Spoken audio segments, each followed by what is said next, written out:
नमस्कार, आप सबका स्वागत है न्यूज फ्रेम पर।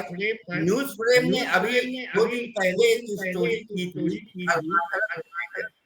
जिसमें हमने यूपी जिले में अपने रिपोर्टर्स और कैमरामैन की मदद से ये स्टोरी की थी कि जिस तरीके से झारखंड में धर्मांतरण चल रहा है और जिस तरीके से बीजेपी ये मुद्दा प्रखर होकर उठा रही है, तो उसके उसके ग्राउंड जीरो पर हमने जाके जब ये तहकीकात की तो हमने देखा कि धर्मांतरण का जो मुद्दा है वो झारखंड में वो बहुत ही प्रचंड तरीके से चल रहा है। कुछ धर्मांतरण लोगों से हमने बात भी की तो वो बातें भी हम आपको सुनाएंगे। लेकिन जिस तरीके से 2011 के जनगणना में आदिवासियों की संख्या जो है वो घटकर 26 से 24% हो गई है, जैसा कि बीजेपी लगातार रही है। तो हम इसी मुद्दे पे आज ये डिस्कस करने के लिए यहाँ एकत्र हुए हैं कि धर्मांतरण जो है और जिस तरीके से आदिवासियों की संख्या पर ये एक खतरा है, ये झारखंड में किस किस स्थिति में फल फूल रहा है। सबसे पहले मैं जेएमएम से जानना चाहूंगा। जेएमएम से हमारे साथ नीलम मिश्रा जी जुड़ी हुई है और ये जेएलकेएम से विजय जी जुड़े हुए हैं और जेपी से आरिफ जुड़े हुए हैं। आप सबका बहुत बहुत स्वागत है पर। तो नीलम जी, सबसे पहले आप ये बताइए कि जो धर्मांतरण का जो मुद्दा है, इसे मैं मुद्दा नहीं कहूंगा। जिस तरीके से हमने भी देखा कि धर्मांतरण चल रहा है, तो इस पर आपकी सरकार का क्या रुख है और उन्होंने क्या स्टेप लिया है? देखिए कुणाल जी, सबसे बड़ी बात यह है कि ये धर्मांतरण का जो मुद्दा है ना, इसको समझने का जरूरत है। आखिर ये इशू बार बार आता है तो इसका निराकरण आखिर क्यों नहीं किया गया? अगर धर्मांतरण हो रहा है तो हमारी सरकार मान लीजिए पिछला सेशन जो था और अभी जस्ट हमारी सरकार स्टार्ट हुई है, 2000 से भारतीय जनता पार्टी का शासन सत्ता में काबिज रहने के बावजूद भी इस पे कभी नजर क्यों नहीं रखा गया? क्या पिछले 2 साल 3 साल में ही धर्मांतरण हो रहा है? पिछले 2-3 साल 4 साल में ही क्या आदिवासियों की संख्या घट रही है? तो ये तो सही नहीं है ना। आखिर इस पे काम नहीं किया गया, आखिर भाजपा के द्वारा इस पे ध्यान नहीं दिया गया, तो कहीं ना कहीं ये पता चलता है, स्पष्ट होता है कि मतलब राजनीतिक लाभ लेने के लिए इस तरह का एजेंडा क्रिएट किया जाता है। मेरा एक ही मानना है, सरकार किसी की भी हो, चाहे भारतीय जनता पार्टी की सरकार हो या गठबंधन की सरकार हो, जमीनी हकीकत क्या है, जमीनी रियलिटी पे हम लोगों को जाना चाहिए, देखना चाहिए, परखना चाहिए और उस पर काम करना चाहिए। हमेशा हर एक चीज पे राजनीति कहीं से शोभनीय नहीं होता है। मेरा एक ही मानना है कि अगर आदिवासी धर्मांतरण कर रहे हैं तो ये नया इशू नहीं हुआ होगा ना। 2024 के बाद तो 2025 के बाद तो नहीं हो रहा है, या 2019 के बाद तो नहीं हो रहा है, या ये प्रक्रिया लंबे समय से चल रहा होगा, तो इस पर ध्यान क्यों नहीं दिया गया? पहली बात। दूसरी बात, हर एक राज्य जहां पे भारतीय जनता पार्टी की सरकार नहीं होती है, वहीं पे इस तरह का इशू, इस तरह का मुद्दा उठाया जाता है। आपको पता होगा चुनाव के टाइम में किस प्रकार से घुसपैठिए किस तरह का रट लगाया गया। लेकिन आज क्यों नहीं उस मुद्दे को उठाया जाता है? क्यों? क्योंकि यहाँ से चुनाव खत्म हो गया। भाजपा को पता चल गया कि इस तरह का जो जाल हम फेंकने का कोशिश कर रहे थे झारखंड के लोगों के ऊपर, उन लोगों को जो भ्रमित करने का कोशिश कर रहे थे, तो वो कोई असरदार नहीं रहा, उनका जो एजेंडा था वो सक्सेसफुल नहीं रहा। तो आज इनका घुसपैठिया का मामला भी टाल दिया गया। जवाब दे देता हूँ, फिर आऊंगा आपके पास। आदिव जी, आवाज इको कर रहा, जरा सुधारिए आवाज। जी, मैं पीसीआर को बोलूंगा जरा आवाज को सुधारा जाए। जी आरिफ जी, जिस तरीके से नीलम जी ने बताया कि आपकी सरकार 15 साल से झारखंड में थी, लेकिन आप लोगों ने धर्मांतरण को लेकर कोई स्टेप ही नहीं उठाया। ये कोई 1-2 दिन का मुद्दा नहीं है। नीलम जी ने सही कहा कि धर्मांतरण कोई आज का मुद्दा नहीं है, लेकिन जब आप ये बात समझते हो कि यहाँ भी है, उसमें जेएमएम हर बार कहीं ना कहीं शामिल रही है, आपको भी ये पता होगा। जी हेलो। जी आरिफ जी। धर्मांतरण जो है इसमें भाजपा अगर सरकार अभी 5 साल 7 साल से तो कम से कम जेएमएम की सरकार है।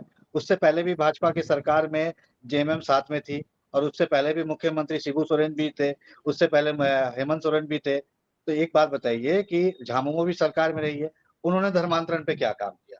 और रही बात धर्मांतरण की, तो पूरे इंडिया में ये प्रॉब्लम चल ही रहा है धर्मांतरण का। आप समझ सकते हैं कि झारखंड को छोड़िए, झारखंड तो है ही एक मुद्दा बहुत बड़ा। पंजाब में मुझे लगता है कि 50% आबादी आज के समय धर्म चेंज कर चुकी है। झारखंड की बात करें, अभी आपने बताया 26% यहाँ पर आदिवासी है और आपने बताया कि अभी घटकर वो 24% हो गए। तो ये सेंसस के हिसाब से आपने बताया, लेकिन मैं बता रहा हूँ कि कम से कम 15 to 20% जो आबादी है वो आज धर्म अपना चेंज कर चुकी है। और कहाँ चेंज की है? वो मिशनरीज के थ्रू ज्यादा चेंज की है। आप भी समझ सकते हो, जितने भी तिर्की है, उरांव है, ये सारे लोग अपना नाम वही रखते हैं और एक क्या नाम है, क्रिप्टो क्रिश्चियन बोलते हैं। इस वर्ड को हम लोग बोलते हैं क्रिप्टो क्रिश्चियन, और वो इस में तब्दील हो जा रहे हैं और बहुत तेजी से फैल रहा है ये धर्मांतरण वाला मुद्दा। और इस पे सरकार को लगाम लगाना चाहिए। और हम तो यही मांग कर रहे हैं ना, हम तो मांग ही कर रहे हैं कि भाई आप धर्मांतरण पे क्या काम किए? अगर पिछले 5 साल में आपने कुछ नहीं किया, चलिए अभी आपकी सरकार फिर से आई है और बहुमत के साथ आई है, आप अभी क्या कर रहे हैं ये बताइए पहले? जी मैं अभी मैं अभी विजय जी के पास भी आऊंगा। उससे पहले मैं अपने पीसीआर डायरेक्टर को कहूंगा कि वो एक बाइट प्ले कर ले। जिस तरीके से न्यूज़ फ्लेम ने ये पूरा स्टोरी किया था, तो जिन लोगों ने अपना धर्म परिवर्तन किया है, उनका क्या कहना है, ये एक बार हम सुन लेते हैं। जी मैं पीसीआर डायरेक्टर को कहूंगा कि वो बाइट को प्ले करे। विजय जी, मैं आपके पास आऊंगा। इस तरीके से बीजेपी और जेएमएम इस पर लेंगे। हाँ, पॉलिटिक्स की बात कर रही है, पूरा जिंदगी मैं यहाँ मेरा पे बेहाल हो पॉलिटिक्स गया पे था, मैं पता नहीं हम प्रभु को भी ग्रहण नहीं करते तो हम लोग शायद हम इस दुनिया में नहीं रह पाते जैसा लगता है। जी फिर ओझा से एक बार गुनी माइक जगह चेक गए करिए। और डॉक्टर के पास भी गए तो मेरा कोई बीमारी भी नहीं मिल रहा था। इतना रिपोर्ट पूरा कंप्यूटर मॉनिटर से मेरा चेक हुआ, फिर भी कोई बीमारी ही नहीं, कोई तकलीफ नहीं। जैसा हम बता रहे थे उसी का आधार से मेरा दवा दिया जा रहा था, फिर सलाइन सब चढ़ा दे रहे थे और पूरा समस्या पूरा मरने जैसा हो गए थे। उसके बाद उसी से थोड़ा कंट्रोल हुआ, फिर आए, फिर उसके बाद फिर अपने आप हम लोग प्रभु को हम लोग ग्रहण करने लगे। उसके बाद फिर हम लोग जाते जाते हम लोग ठीक ठाक हो गया पूरा परिवार, तो हम लोग कैसे नहीं मानेंगे। हाँ, पूरा तो जिंदगी मेरा बेहाल हो गया था, पता नहीं हम प्रभु को भी ग्रहण नहीं करते तो हम लोग शायद हम इस दुनिया में नहीं रह पाते जैसा लगता है। जी विजय जी, तो जैसा आपने आपने सुना कि जैसे और जैसा कि जेएमएम बीजेपी इसमें पॉलिटिक्स की बात कर रही है कि आपने कुछ नहीं किया, आपने कुछ नहीं किया, लेकिन यहाँ आपने सुना होगा कि यहाँ पर इस लेडी का कहना है कि हमने धर्म परिवर्तन किया, हमने यीशु को अपनाया तो हमारी सारी बीमारियां ठीक हो गई। हम जितने गरीब से हम एक अमीर बन गए। तो इस पर आपका क्या कहना है विजय जी? देखिए, हमको लग रहा है कि एक सिंगल बाइट आपने दिखाया है और किस कारण से वो स्टेटमेंट दे रही है, क्या कुछ बोल रही है और क्यों बोल रही है, इसके निहितार्थ समझ में नहीं आता है। आपने थोड़ी देर पहले ये कहा था ऑफ द रिकॉर्ड कि आपने खूंटी जिले में एक सर्वे किया था धर्मांतरण को लेकर के। किसी कारणवश जो समय की कमी है या बहुत सारी बातें हैं जिसको लेकर के आप उस रिपोर्ट को नहीं दिखा पा रहे। एक महिला के इस एकमात्र बयान नहीं, को वो सारे रिपोर्ट हमारे चैनल पर है, वो सारे रिपोर्ट हमारे चैनल पर है। कुणाल जी, एक तो समय कम है, मुझे बात पूरा करने दीजिए। सिर्फ एक महिला के बात पर टिप्पणी करना ठीक नहीं। हो सकता है कि इसको कोई 500 रुपया दे दिया हो गया हो और बोला हो कि खाली ऐसा ही स्टेटमेंट दे दो कि तुम अमीर हो गई, तेरा बीमारी खत्म हो गया। तो फालतू की बातों पर हम लोग टिप्पणी नहीं कर सकते। लेकिन एक बात मैं आपसे जरूर कहना चाहूंगा कि धर्म जो है वो व्यक्ति का निजी मामला है। कोई भी व्यक्ति किसी भी धर्म को अपना सकता है, उसको संवैधानिक छूट है। लेकिन जो सोशियो इकोनॉमिक रीजन के कारण जो लोअर मिडिल क्लास के जो ट्राइबल है वो जो धर्मांतरण कर रहे हैं मिशनरियों के जरिए, ये चिंता का विषय है। और इस बात को समझना पड़ेगा, जो हमारे समाज शास्त्री है उनको भी ध्यान देना पड़ेगा, उनको विश्लेषण करना पड़ेगा कि भाई इसका मूल कारण क्या है। ये जो सामाजिक आर्थिक कारण से लोग जो भ्रमित हो रहे हैं, लोग जो धर्मांतरण कर रहे हैं, तो उस बारे में रिसर्च करने की जरूरत है। और इस बात के लिए झारखंड मुक्ति मोर्चा को, भारतीय जनता पार्टी को या किसी और को ब्लेम करना ठीक नहीं, समाज शास्त्रियों को इस पर ध्यान देने की जरूरत है। और खास करके जो भारतीय जनता पार्टी या दूसरे बड़े दल जो केंद्र में बैठी हुई है और झारखंड मुक्ति मोर्चा जो राज्य में बैठी हुई है, मैं ये मानता हूँ कि सरना धर्म कोड को मान्यता न देना धर्मांतरण का एक बड़ा रीजन है। मैं सामाजिक आर्थिक कारण से भी बड़ा कारण इसको मानता हूँ कि जिन आदिवासियों को धार्मिक पहचान नहीं मिली है वो इस तरह का कदम उठा रहे हैं, जो गरीब तबके के हैं, निश्चित तौर पर उनकी संख्या ज्यादा है। देखिए 18 साल से यहाँ पे भारतीय जनता पार्टी की सरकार है, बार बार वो धर्मांतरण को लेकर के बात करती है। हम लोग एक सवाल भारतीय जनता पार्टी से भी पूछना चाहेंगे कि 18 साल के शासन में आपने उनके सामाजिक और आर्थिक उत्थान के लिए विशेष योजनाएं क्या चलाई? आदिवासी के कारण अगर जिस राज्य का गठन हुआ, हमको लग रहा है कि जो क्षेत्रीय असमानता के कारण इस राज्य का गठन हुआ, भारतीय जनता पार्टी के लोगों ने भी आदिवासियों के उत्थान के लिए कोई कदम नहीं उठाया। सरना धर्म कोड को मान्यता अगर मिल गया होता तो धर्मांतरण को रोका जा सकता था या कम किया जा सकता था, लेकिन मिशनरियां जिस ढंग से प्रलोभन देकर के लोगों को गिरफ्तार करती है, हमको लगता है कि जो व्यक्ति पढ़ा लिखा नहीं है, जो व्यक्ति बहुत गरीब टाइप का है, जो जिसको बोल सकते हैं कि सामाजिक और आर्थिक रूप से बेचारा टाइप का है, उनके पास मिशनरियों के झांसे में आने के अलावा कोई विकल्प बचता नहीं है। हमको लगता है कि इन सब चीजों पे रोक लगनी चाहिए। निश्चित तौर पे धर्मांतरण पर काम होना चाहिए, लेकिन उसके लिए सिर्फ राजनीतिक बयानबाजी, राजनीतिक बहसबाजी से काम नहीं चलेगा। जिस ढंग से राष्ट्रीय पार्टी भारतीय जनता पार्टी और क्षेत्रीय पार्टी झारखंड मुक्ति मोर्चा इस मामले पर उदासीन है या कन्वर्जन को अपने वोट बैंक के हिसाब से देख रही है, हमको लग रहा है कि ये बड़ा चिंता का विषय है। इस पे काम करने की जरूरत है। जी नीलम जी, जैसा कि विजय जी कह रहे थे, ये जो धर्मांतरण का मुद्दा है ये आर्थिक मुद्दा भी है और ये अनएजुकेशन का भी इसके इफेक्ट पड़ रहा है। तो अगर मैं झारखंड के आर्थिक सर्वेक्षण की बात करूं तो अभी आप लोगों का ही आंकड़ा है कि सरकारी नौकरी में जो कि अनुसूचित जनजाति का जो भागीदारी है वो 3.49% ही है, जो कि कम से भी मैं कहूँ तो बहुत कम है। तो जहाँ नौकरी नहीं मिल रही है आदिवासियों को, वहाँ पर उनकी भागीदारी ही बहुत कम हो रही है। ऐसे में धर्मांतरण कराने वाले जो लोग हैं उनको एक बहुत बड़ा लूप होल मिल जाता है कि वो लोगों को धर्मांतरण कराएं। तो उस पर आपकी सरकार क्या काम कर रही है? देखिए कुणाल जी, स्पष्ट रूप से ये सब जानते हैं कि धर्मांतरण के कई कारण होते हैं।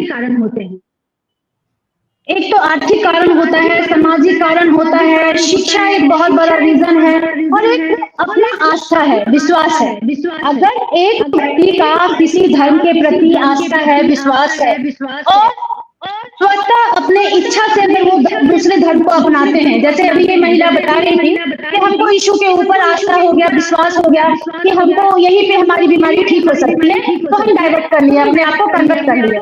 तो देखिए हमारा संविधान ये अधिकार देता है कि हम किस धर्म को माने और किस धर्म को हम फॉलो करें। हमारा किसी भी धर्म के प्रति रुचि हो सकता है, सभी धर्मों का सम्मान है, तो कोई भी किसी भी धर्म को अपना सकता है। स्वतः अगर अपनाता है तो कोई दिक्कत परेशानी वाली बात नहीं है। लेकिन अगर कोई जबरन धर्म परिवर्तन करवाता है, जी कुणाल जी मेरे बात को सुन लीजिए, का जवाब दे दीजिए। इसी बात पे फिर मैं आपकी बात सुन लूंगा। अगर वो धर्म परिवर्तन करना उसका स्वेच्छा से हो रहा है, तो फिर यहाँ पर जो आदिवासियों के हक की बात हो रही है, वो आदिवासियों का हक आप कैसे देंगे? तो डिलिस्टिंग की बात हो रही है। जी मैं यही बोलने के लिए अभी मैं जा ही रही थी। देखिए झारखंड में अगर आदिवासियों का हक का बात, अगर उसकी अस्मिता की बात, उसके भविष्य की सुरक्षा की बात अगर कोई करता है तो हेमंत सोरेन जी ही करते हैं। और ये इतिहास है, आप लोग सब देख रहे हैं कि जिस दिन से वो सत्ता में आए हैं, जिस तरह से मुख्यमंत्री की कुर्सी पर बैठते हुए झारखंड के लोगों के लिए काम करना शुरू किए हैं, ये पूरे झारखंड के लोग ही नहीं पूरे देश के लोग जानते हैं। ठीक ठीक है ना, एक एक काम जो आज तक नहीं हुआ। पिछला तो रघुवर दास की सरकार थी, डबल इंजन की सरकार, जिसका ये लोग तो हमेशा कहते हैं कि डबल इंजन की सरकार होगी तो देश हमारा राज्य समृद्धि की ओर बढ़ेगा, यहाँ के लोग समृद्धि की ओर बढ़ेंगे। लेकिन उस डबल इंजन की सरकार में भी झारखंड के लोगों को सिर्फ लूटा गया, ठगा गया, हर तरह को बनाने का काम किया गया। अगर झारखंड के आदिवासियों के लिए काम अगर कोई किया है तो हेमंत सोरेन जी किए हैं। यही कारण है कि पूरा लिस्ट है, आपको मैं दिखाना चाहती हूँ, बताना चाहती हूँ कुछ कि देखिए किस प्रकार से पहली बार 1932 खतियान विधेयक को विधानसभा से 2 बार पुनः पारित करके लागू किया गया, मतलब प्रयास किया गया। आदिवासी धर्म कोड की मांग विधानसभा से किस तरह से पारित की गई, लेकिन केंद्र की सरकार इसको देने के लिए तैयार नहीं। जी आदिव जी, अब मैं इसका करने का प्रयास किया जाता है। तो मैं और बताना चाहती हूँ, और निजी क्षेत्र में स्थानीय लोगों को 75% की आरक्षण, फील्ड में फायरिंग रेंज की अधिसूचना रद्द कर दिया जाता है। सेना में आदिवासी रेजिमेंट के गठन की केंद्र सरकार से मांग की जाती है। राज्य सरकार की मांग पर केंद्र सरकार और कोल इंडिया स्थानीय द्वारा विस्थापितों को 1 करोड़ रुपए तक ठेका देने की बात की जाती है। ये पहली बार अगर कोई करता है तो हेमंत सोरेन जी कहते हैं। आपका आवाज इतना डाइवर्ट ना हो, आदिव जी से मैं जवाब ले लेता। आदिव जी जिस तरीके से नीलम जी, कुणाल जी जरा आवाज ठीक लगाइए, बिल्कुल एकदम कंफर्ट नहीं है हम लोग बात करने में। जी मैं बोलूंगा पीसीआर डायरेक्टर को कि वो आवाज को ठीक करे।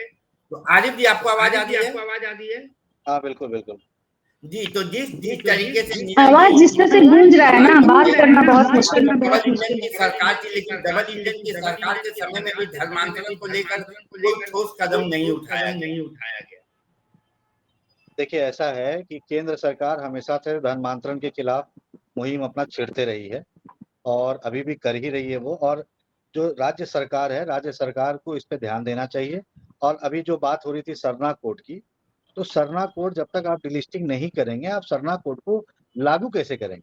आप जितने भी यहाँ पे आदिवासी हैं वो लोग अल्पसंख्यक का भी फायदा उठा रहे हैं और आदिवासी होने का भी फायदा उठा रहे हैं।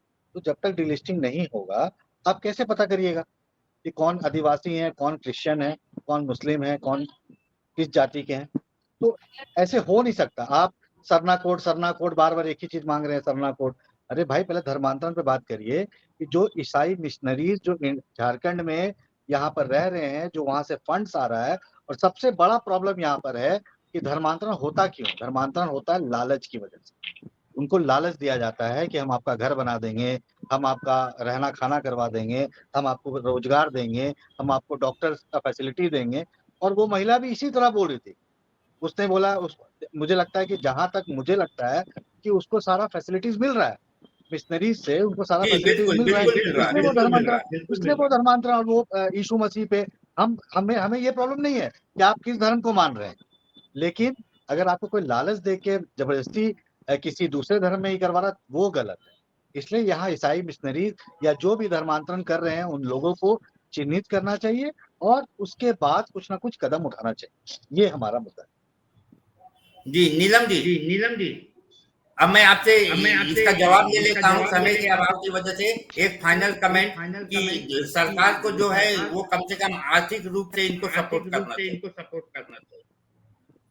बिल्कुल, सबसे मजबूत बात तो यही है, क्योंकि अगर झारखंड में आदिवासी जो है वो धर्म परिवर्तन कर रहे हैं, उसका बहुत बड़ा रीजन ये भी है आर्थिक कमजोरी होना, आर्थिक कमजोर होना, आर्थिक रूप से कमजोर होना।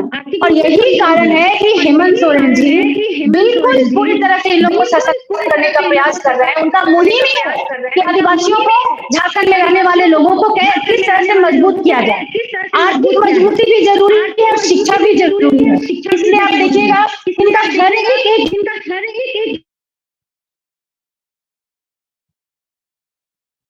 लेकर के हायर एजुकेशन से लेकर के देश से विदेश तक किस तरह से झारखंड के लोगों को शिक्षित किया जाए, इनको किस प्रकार से विकसित किया जाए, आर्थिक रूप से मजबूती देने के लिए ही योजनाओं को भी लाया गया है। तो देखिए समय लगेगा, झारखंड के लोगों का दोहन हुआ है, इस चीज को सब समझते हैं, आप लोग भी समझते हैं। जब से झारखंड अलग राज्य हुआ है, झारखंड का कोयला, झारखंड का संसाधन, झारखंड का प्राकृतिक जितना भी सुख सुविधा है यहाँ से पूरे देश को भेजा जाता है, लेकिन झारखंड को अंधेरे में रखा जाता है। आज एक उदाहरण है कि झारखंड में गोड्डा जो है बिजली का पावर प्लांट बनता है, लेकिन बिजली सप्लाई कहाँ होता है? बांग्लादेश में। झारखंड के लोगों को नहीं मिलता है। तो इस तरह से झारखंड का दोहन होता है। झारखंड के लोगों का जमीन का किस तरह से लूट किया गया है भाजपा के द्वारा।